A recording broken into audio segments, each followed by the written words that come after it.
These artifacts are just a few amongst the thousands of clay tablets discovered in an excavation in Iran's old city of Persepolis more than 9 decades ago. Back then, American archaeologists borrowed the Persepolis collection for a period of 3 years for translation, research, and cataloging. Flash forward 90 years, and many of these ancient fragments are still at the Oriental Institute in the University of Chicago. At some points over the past decades, Washington even attempted to seize this collection of antiquities using its anti-Iran allegations.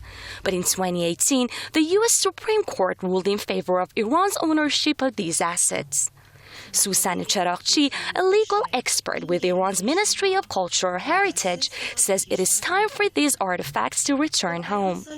This is the year 2022. 4 years have passed since the U.S. Supreme Court's ruling in favor of lifting the ban on these tablets. But the Persepolis tablets, the borrowed properties of the Iranian government and nation, have not returned home, except for a few of them. Still, the majority of these valuable artifacts are in the possession of the Oriental Institute, and logically, after 9 decades, they need to be sent back to Iran.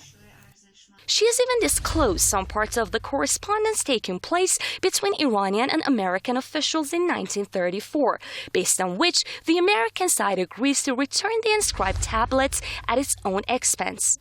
Another article requires the Chicago University's Oriental Institute to send copies of the works, reviews, and collections to Iran's then Ministry of Instruction. Promises never fulfilled. American experts themselves stress the significance of these antiquities for studying ancient Persian history. These tablets are one of the most important sources for us about the Achaemenid dynasty at their peak.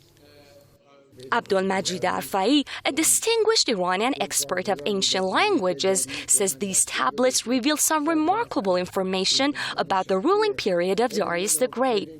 One of the clay tablets reveal an order by Darius the Great to an assistant to give 100 of Darius's own sheep to a woman.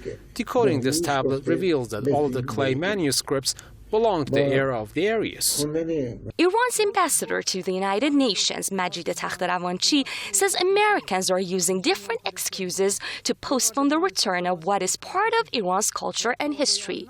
But Iran's request is clear, that what has been loaned must return completely, orderly, and safely. At the end of the day, these antiquities are nothing but the belongings of the Iranian nation and representatives of their long history.